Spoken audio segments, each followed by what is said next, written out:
Is center by committee actually working for the Pacers at all? What have we learned about the Pacers center so far this season? Ben Mathurin is scoring a lot and getting to the line a lot. How much has it impacted his stock? And Andrew Nembhard's big ask. Ben Gibson joins us today to break that all down on today's Locked On Pacers podcast.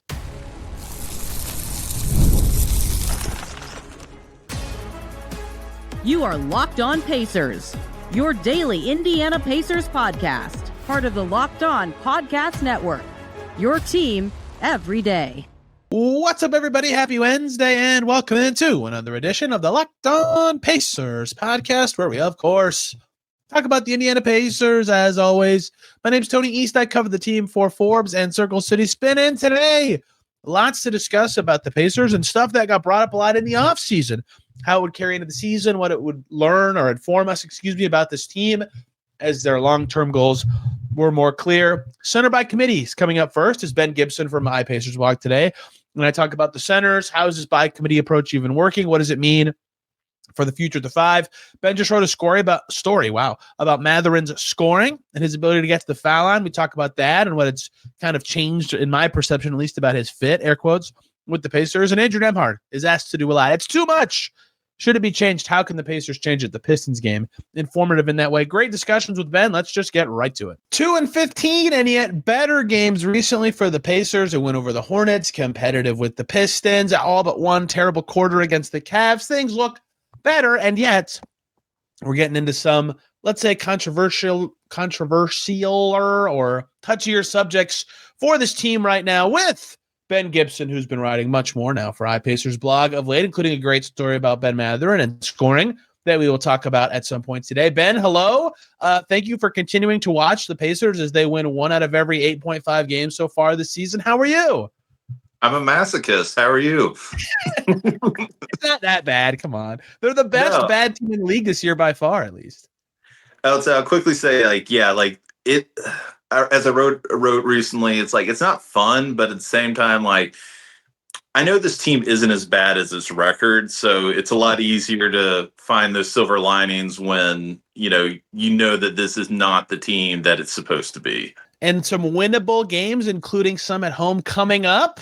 That has not meant a lot to the team that lost to the Nets at home this year, but potentially a turning the corner, whatever that even means to this team-esque opportunity coming up. And yet today I want to take stock of some things that have come up as topics recently, some things that were big topics in the offseason. I did this with Jeremiah Johnson. We talked about Andrew Nembhard playing the point guard and some other young guys. I did this with many other, including Will Furr this week, guests, and Ben, something that has not been talked about very much, which is hilarious because in the summer it was like the thing was centers. And, should they keep 4? Who's going to be healthy? Who should start? Blah, blah, blah. And it was determined it would be by committee. And they play all 3 every single game. And I talk about their performances all the time, but very infrequently, if ever, have I zoomed out in this month of Pacers basketball season and gone, what is working here? What's not working here? What have they learned about this group? And I think everybody has the same big picture conclusion, but more micro. What is this looking like? How have you felt about this so far? And a reason I think this is a good time for this discussion is Tony Bradley, who I think everybody would agree is probably the least, entrenched long-term guy of these. He deserved his starting spot for a while. My argument for that was he's been their most consistent big man. That's kind of faded away. His consistency has dropped a little bit recently. He has been making the shots. His defense hasn't been there. He's played 14 minutes across the last 3 games combined, but they got better Jay Huff in that stretch. So I say all this gobbledygook, way too long lead in to say, what is your impression of this by committee approach, Ben? What have you learned about this group of centers for this team? That when you start any argument with by committee, it's probably a bad sign. But with no specific offense to any player, yes, I do agree with that, I think. Yeah, but I think you're right. At first, it seemed like Tony Bradley was at least the answer for this season, and certainly to start off. But now it feels a little bit more like Isaiah Jackson. But I think it's helped, too, that Huff's had a good stretch here lately, because I feel like that was the thing before was maybe the starters were going to work out, but between the center rotation and everybody else being injured, there's nothing good from it. It just it made the strongest case, or maybe not case, because we all know how things happen, but it really reminded you what that Miles Turner would have fixed a lot of problems for the Pacers as far as this goes. But yeah, I think it's the thing right now is it's going to be a hot hand situation. Yeah, Tony Bradley had it first, and now it seems like Isaiah Jackson and having Huff meaningful backup minutes. I forget what the numbers were that I looked up earlier, but it's the first time all year I've been excited to see Huff come in the rotation, and I like Huff. Like he's just that certain charm to him and all that. But the last few games, and especially the one against Charlotte, of course, it's like it went from you kind of hope to survive those minutes to let's see how many threes he can make tonight. I think the best individual performances they've had this season were Isaiah Jackson against Milwaukee, that 20 and 10 double-double was the number one, and then Jay Huff against Charlotte was number two. I think the worst performances they've had were also probably Jackson and Huff games, which is why Bradley has been such a safe option. He's played every game. So one thing to be clear before we really micro and macroize this, centers get hurt every year. Every center in the NBA gets hurt. You bang bodies so much. We'll get better evals of this rotation and position when there's only two healthy ones available, right? They can play three now. They have, but the foul trouble issues they've had at this position have been a problem, but they can kind of shrug about it when they have three. When they only have two, it's going to be oh man, this is going to feel worse, or maybe one guy will step up and feel better. That's one thing to remember. And that was the topic of keeping four going into the season. Well, two of them are coming off Achilles tears. Maybe they can't play back-to-backs. Just kidding. Isaiah Jackson can play all the games. No problem there. So recently Huff's been better. I think that they figured out this zone thing with him. I don't they probably can't do that with any permanence, but any way to make their center position better is good. He's found a little bit more rhythm from three, but look, macro perspective, I don't think you'd disagree with this, but I'll ask you anyway. Has anything shaken you off the idea that these, I think the hope for the Pacers would have been, and if you're a fan, your hope would have been one of the three, and likely Jackson because he's the youngest, would have popped to the point of being oh, this guy could start if this team is, competitive in the future. And I would say so far, none of them have proven that they can be starter level consistently for this team if they're going to be competitive. Would you agree with that? The season's not over. It's only a fifth of the season, but would you agree with that?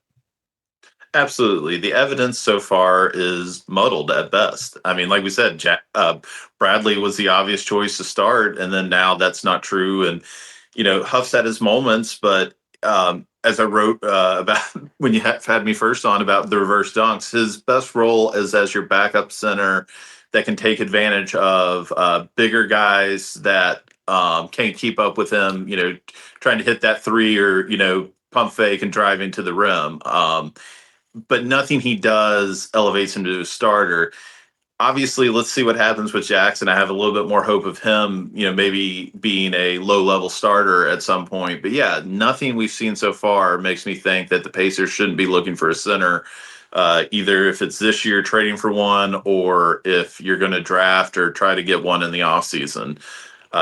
Yeah, I mean, there's just not a strong argument for anybody on the roster right now to play center for starters minutes, much less if we're talking about a playoff team at some point when everybody's healthy. 100%. Jackson was good in the playoff the last time he was healthy in the playoffs as a reserve, right?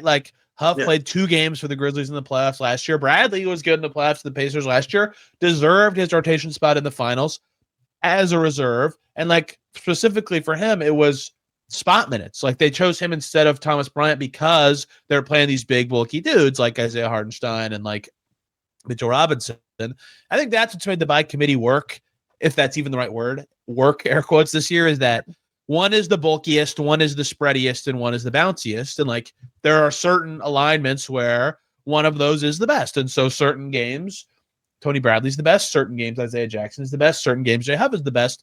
And those latter two have the highest ceilings of the group. But, I think the thing that's made it clear for me so far that they're probably, and I think this was the guess going into the season anyway, but now we've seen it, that they're probably all destined to be more second or third centers, is they're inconsistent. And that's not a bad thing. A lot of players are inconsistent, but you're less inconsistent, or it doesn't matter as much when you're not playing as much, or you're playing against bench players and things of that nature. When your role is huge or you're tasked to do things against really good players all the time, you notice those things to a stronger extent. So they'll continue to get chances because of their strengths. Ironically, the fact that you'd kind of want them to play in weak moments too, to grow and get better. But this by committee thing is what they're going to have to keep doing. And we'll really see it stressed when, and I say when, because it's going to happen, one of them gets hurt. But so far, I think that kind of what everybody expected has been the case. And if anything, they've been slightly below, even maybe in some cases, much below the expectation for the group, albeit with more improved play recently. Do you have any more to add, or can we go to something you wrote recently? No, the only thing I'll add to what you said was, roles. That's the big thing there. These guys are fine if you can flex in and out of situations with them, depending on ideally who would be a starting center with them, that, maybe you can bring them in earlier or later, depending on the situation. But you don't want any of these guys in their current form to be the guy taking up your starters minutes worth of time. I mean, that's just, it's going to be this year surviving as far as anything, but especially with the centers. None of them were brought in or expected to be really starting centers. So unless Isaiah Jackson takes a leap, I mean, it is what it is. I will also conclude by saying none of them suck. Like, they all deserve to play rotation minutes in the NBA, but not as many or as important as the Pacers might need them to. Everybody, quick break so we could talk very quickly about Game Time. Basketball season is here. Nothing beats being in the arena for those games. And let's be real, getting tickets can be a headache between waiting in queues, surprise fees, and prices that jump right before checkout. It's easy to get frustrated when you just want to cheer on your favorite team. Game Time's here to help. The app that gives fans the advantage, your ultimate life hack for scoring amazing tickets fast, easy, and stress-free. You can get tickets for Pacers Wizards coming right up. It's easy. It's simple. You can get them in minutes. What you see is what you pay. There's no surprise hidden fees at the back end. On Game Time, you see your seat view in the arena. They have zone deals that make the process even faster and easier. Just pick your section. Game Time helps you save big. You can even find NBA tickets for under $25. Take the guesswork out of buying NBA tickets with Game Time. Download the Game Time app, create an account, use the code LOCKEDONNBA for $20 off your first purchase. Terms apply. That's code LOCKEDON NBA for $20 off. Swipe, tap, ticket, go. Ben recently messaged me something that made me laugh. I will not read the message, but it was about Bennedict Mathurin, and his scoring and his ability to get to the foul line. And I don't want to spoil everything. I'll let you talk about it, but he has also been intriguing to me recently because he just had his worst game. So interesting time to talk about him. And even in his worst game, he walks out with, he goes 3 for 13. Like, for many players, that's 8 points, 10 maybe. And he had 14. He had more points than shots. And like, that is something that basically only he on this team can do. He and Siakam are the two that are kind of above their shooting percentage defines their point total. And you wrote a lot about his scoring, and one in the context of this season, but also in the context of what it means for the future. And this is kind of a twofold discussion. One is, oh my gosh, this guy's ability to get to the line is like one of one in the NBA, especially for somebody at his age. Two, the question coming into the season, what does this mean when Tyrese Haliburton is playing? Have we learned enough about what he can do to change the opinion or thought of that? And I don't mean that as a negative in any way. It's just a question about him and the team. Where were your conclusions on this, and what stats popped up that made you go, oh, very interesting? Well, I'll shame myself to start. I asked you if I was foolish to believe in Bennedict Mathurin, but I guess what I simply meant with that no. That's not what you said. That's not exactly how you said it. That's close. I'm going to read it now because you're looking at yourself. How dumb am I for believing in? You said, how dumb am I for believing in Mathurin as a scorer? That's the thing to believe in him as. Of course, you should believe in Ben Mathurin as a scorer. He's great at that. That's even worse because, like, I just didn't remember it right. But yeah, like, that's the obvious thing was, I guess it's the thing for me. The scoring is there, but I guess there's part of me that. Am I wrong for believing in Rick Carlisle as a head coach? Sometimes I feel like Twitter would doubt you, but yes. Bad example. Some fans are like, yeah, am I wrong for believing in Tyrese Haliburton's passing? But I will say, I guess I meant it more as like, is there are these 20-some points a game? Is this just, something other than, what it is? Because I guess that's my always fear is just getting it wrong, especially when I'm getting ready to publish something, because I have no belief in myself, apparently. But I do believe in Bennedict Mathurin, especially as a scorer and drawing fouls. And like I wrote in that, when you look at the guys who have the most usage, the most points per an attempt, and also with that, the most fouls drawn, it's guys like Shai. It's the top guys in the league. It's Luka Doncic. And then it's Bennedict Mathurin. And that, I mean, that stands out in a lot of ways. And especially watching him, you both understand how he gets there because of drawing all those fouls and aggressively driving, and having the body to do it for the most part. But at the same time, like, no one's going to call him a star player yet or anything like that.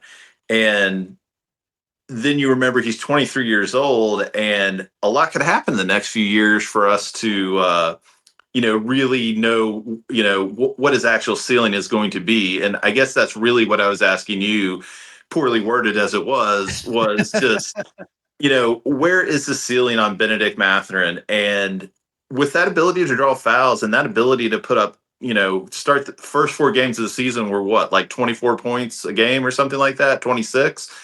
That's a special ability. We sometimes forget, scoring in the NBA is incredibly hard. Like, no one scores 20 some points a game. You don't do that consistently by luck. And obviously Bennedict Mathurin driving to the rim, both I think what makes it work for him compared to other guys, when he commits to driving, that's the thing for him in the Pacers, and really where the tension is with him in the future. When he drives, it's there's 2 outcomes. He's either going to, take a shot, score, or turn the ball over, possibly. Like, he rarely passes it, but that selfishness is earned when, like we said, you can make a couple shots and still end up with, points in the teens because you're earning all those trips to the foul line in the process. That's not just, something for the box score. That puts pressure on defenses. That causes them to collapse. Yep. And, if you're racking up fouls on their defenders, that's a problem too. Even without much, like obvious, he had some nice passes like in his first couple of games. Even with his assist percentage being like a tick above his best season before this, like 0.7 above it, he has made their offense so much better by just having that, what you're saying, like all that extra jolt, all that extra required attention. Kalen Cooper wrote a great story about his cutting. Like, he's been awesome. He's been awesome as a scorer this year. I talked about as a rookie my belief in him because of the free throw rate thing. Since 2019-20, only 3 players have had a free throw rate over 45% in their rookie season. Adem Bona, Paolo Banchero, and Mathurin. Like, it's hard to get to the line as often as he does as a young player. And most of the guys who have a high free throw rate as a rookie are bigs, right? Like, guys who do it as a guard or a perimeter player, whatever you count Zion as. I guess Paolo is more of a perimeter player, but you have to get so far back to find any other guys of this kind of variety. Like, Chris Paul is like one of the last 5 to do it, right? Like, it's really rare. And now he's doing it again. His free throw rate right now is 70.5%. That's insane. That is obviously not going to hold. Well, I guess not obviously. That's certainly not going to hold.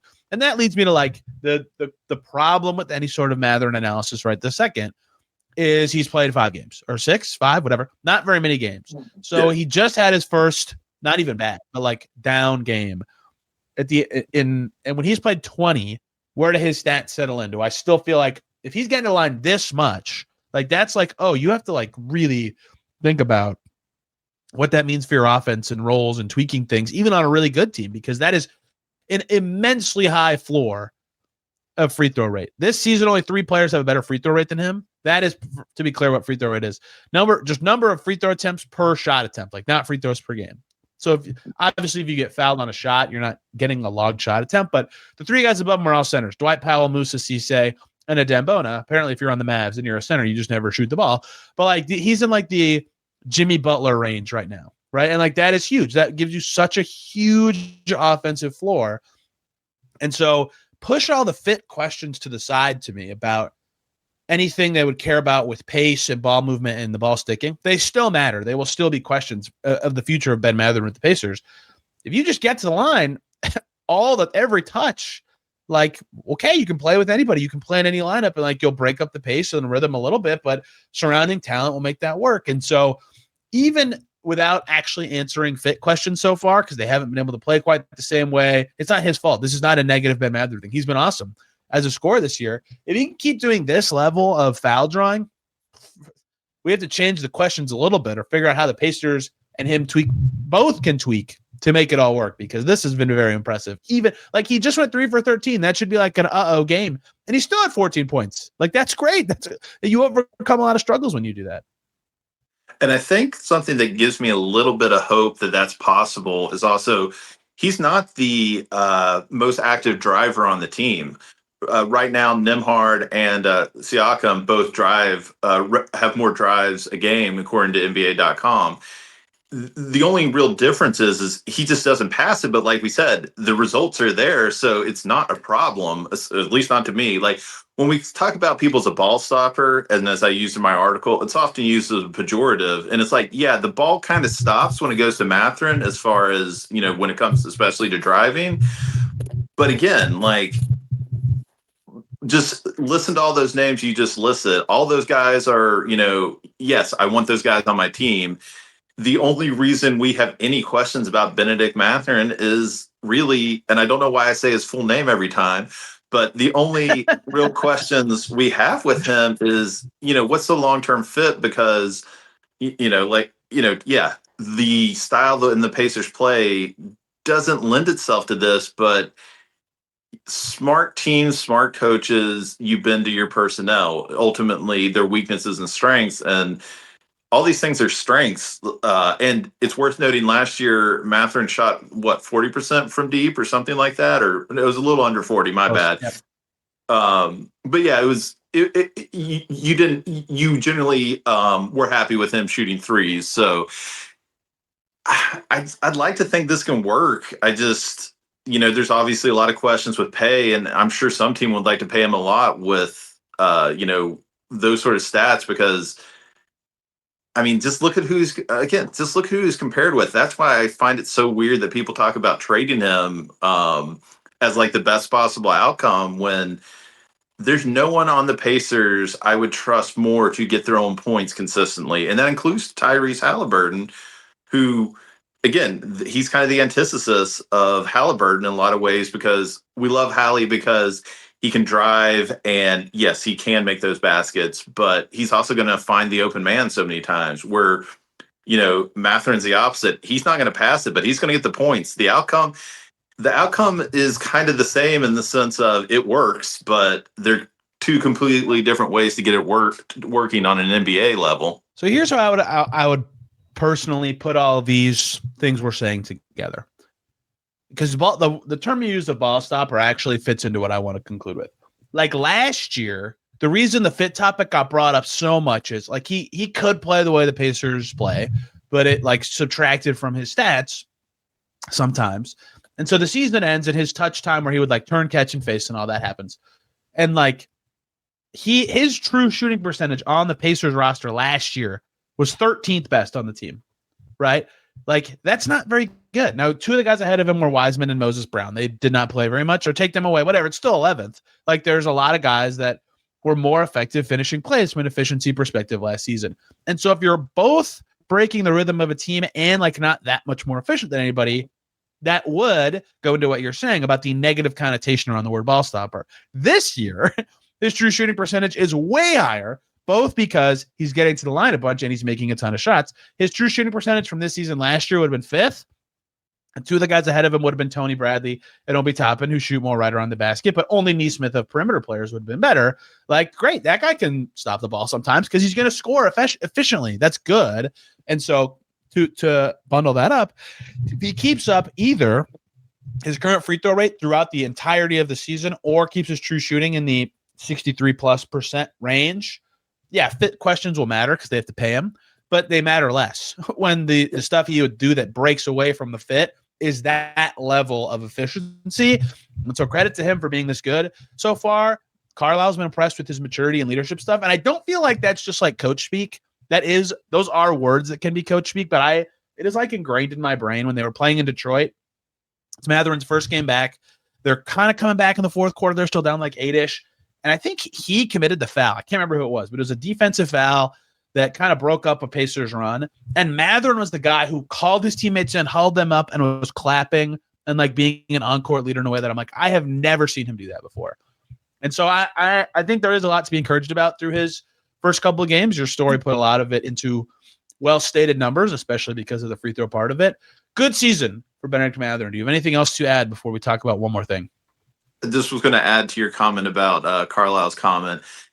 He's had such a short leash last year with Mathurin. I tend to believe if he says something like that, because he had no problem, kind of the most important thing, pulling him off the court last year in a lot of situations. And I think if he's going to, Carlisle doesn't seem like someone who particularly tries to butter up anything. So if he's going to say that, especially with a player he's had no problem putting back on the bench, I got to believe it means a little bit of something, like, the proof will be there ultimately. But yeah, we're seeing the things that, we're seeing what Carlisle's talking about, and it's not like there's the choice, but it doesn't seem like Mathurin is getting treated the same way at all this year. And of course, a million caveats to that, but he does seem to be a different player so far. Yeah, the short leash thing is always, I personally always find that to be an overstated topic, but because this year's a little different too, because they're so hurt, they're like pulling him out for what? For who?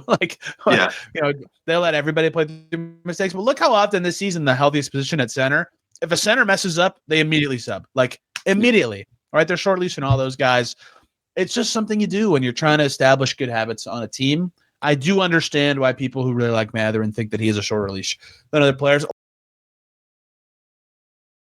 One more break here, guys. We got to talk about DripDrop. When I'm hydrated, everything just works better. My focus, my energy, my mood, even my skin. That's why I've been using DripDrop. It's doctor-developed hydration that keeps me running at full power no matter what my day looks like. It's not your average sports drink. It delivers 3 times the electrolytes and half the sugar of leading brands using a science-packed formula trusted by medical professionals, firefighters, and over 90% of top college and pro teams. There's some in this water right now. It's part of my daily routine. You mix a packet in before I do whatever, including record this podcast. Gets you through your midday slumps. It tastes amazing. There's watermelon flavor in there right now. The low sugar kind is my favorites. It's my secret weapon for staying sharp. Hydration is non-negotiable. DripDrop will help you feel sharper and calmer and just better overall. Right now, DripDrop is offering listeners of this podcast 20% off your first order. Go to DripDrop.com. Use the promo code LockedOnNBA. That's DripDrop.com. Promo code LockedOnNBA for 20% off. Stock up now before the heat hits hard. Keep your body and mind performing at their best with DripDrop. Let's conclude with one Andrew Nembhard, because Ben, something very funny happened against the Pistons, and it is at no fault of the Pacers or Andrew Nembhard. They play the Cavs. Nembhard's best game of his career by game score on Basketball Reference. Good job. Keeps the Pacers in it. They would have won if they had a better third quarter. 32-8. And Rick Carlisle says, we've got to figure out a way to not be so reliant on him, basically. We need to shift responsibilities. And then they play the Pistons, and Asar Thompson is guarding him full court, and he is guarding Cade Cunningham. I'm like, wait, that's a lot of responsibility. Those are some good players against him, and they can't do anything about it. And what are they supposed to do when Asar Thompson is guarding him? Is Asar Thompson guarding Andrew Nembhard because the Pacers give him the ball a lot? Or is he guarding, like if Mathurin had it with that flip, or is Asar Thompson guarding him because he's really good and he's the most threatening player? Like there's nothing he can who dribbles a lot. Pascal Siakam, obviously, their most threatening player. What are they supposed to do about that? So I think that this is all very interesting to me. Well, I think Nembhard's playing really well, really, really well. They're asking so much of him. So the obvious question is, should they be? What can they even do about this? Because he can't be minutes matching Donovan Mitchell and then 2 days later having those matchups against the Pistons. That just it's untenable for a 2-15 team. I mean, he is being asked too much. It's as simple as that. Something that you and I know Caitlin Cooper wrote about it, but it's pretty obvious. So many of these guys have been asked to take on additional roles with Haliburton now. And obviously Haliburton wasn't exactly a defender, but it's different when you're no longer the secondary ball handler to help bring the ball up the court. You're the one now getting that grind on you to, in all those minutes. And then you're being asked to do all those things you did defensively. And I wrote about it at the beginning of the season, or I guess the preseason, that's what I kind of worried about with him and Nesmith also in a way, was that I'm worried less about the offensive side of things as much, or at least I'm worried more of them being asked to do more and how that shift rolls around and everything. And it's just simple. Like, you can't expect him to do all this and still get the same production. And if no one else is doing anything, then why are any of the matchups going to be different? Why aren't you just going to load up on, Right. 3 guys on the Pacers and let the other 2 beat you? It's not rocket science. He needs help, and you can't expect him to do that all year. I was arguing with somebody on Twitter earlier about Anthony Edwards, but yeah, you want to give your players options to avoid having to do the hardest things consistently to create points and all that. That's essentially what you're asking Nembhard to do, is do all these hard things, but don't lose anything in the process. Yeah, and has to do everything for the Wolves right now, right? Yes. It's insane. He had 43 and they lost the Kings, man. Like, they need any other guard to be doing anything for them. And every fan hopes. It's so funny that you bring up the Wolves. It's like kind of perfect because every Wolves fan's like, we need to play Rob Dillingham. And then Rob Dillingham is young and can't do anything. And they're like, we're over-reliant on Ant Edwards. I'm like, you can't be both of these things at the same time. Like, you have Mike Conley, the veteran, on your team. You have other veteran guards who can play, but you'd rather play the rookie. So with Nembhard, he's young. They want to play him a lot. Assist percentage, by far a career high. 35.5%. His previous career best was 22.5%. Okay, that's just percentage of everybody on the team. So like Haliburton being out naturally helps. Fine, per minute, or per 36, I suppose. Career high easily. 6.2, his previous best, 7.6 this season. He obviously has the ball more. It's going to help, but his passing looks nice. He's creating a lot. He's scoring pretty well. His scoring numbers are very good.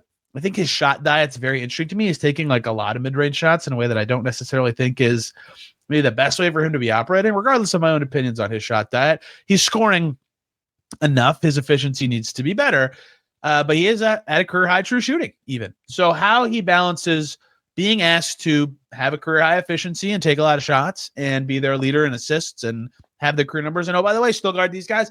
I think the first thing that I'm doing if I'm the Pacers is they have to find a way to put Mathurin or Ben Shepherd on the best matchup. They just do, because that's already a lot to ask, and they haven't gotten enough defense from those guys all season.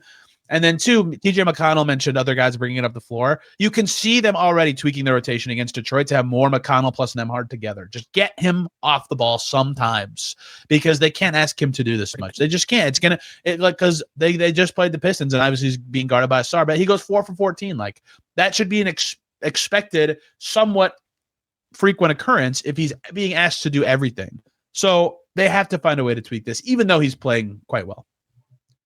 Yeah, I'll say it's not a criticism of Andrew Nembhard. It's a criticism of the Pacers and yes, so many things. That's the same thing. Sorry, the same thing is true of Mathurin and Siakam. They're playing so well that what sounds like criticisms of them is like we're basically saying, oh, they haven't been good enough to lift the whole team. Like, that's not a criticism of them. The rest of the guys have to take on some of their load for the team to succeed more.